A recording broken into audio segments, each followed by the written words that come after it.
अमोल मिटकरींनी शरद पवार यांची भेट घेतली आहे।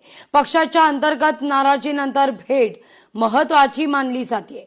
राष्ट्रवादी काँग्रेस पक्षाचे माजी आमदार अमोल मिटकरी आज शरद पवार यांच्या भेटीकरता सिल्वर ओकवर दाखल झाल्याची ही दृश्य आपण पाहतोय।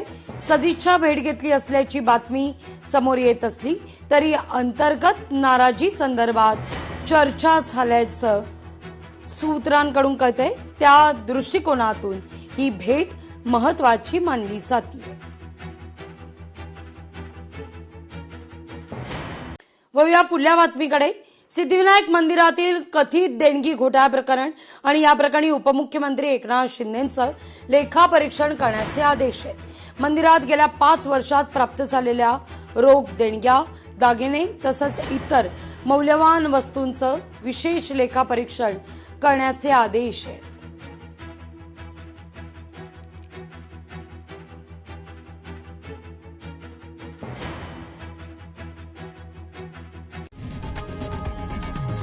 लोकशाही मराठी ऐका, पहा, जागरूक रहा।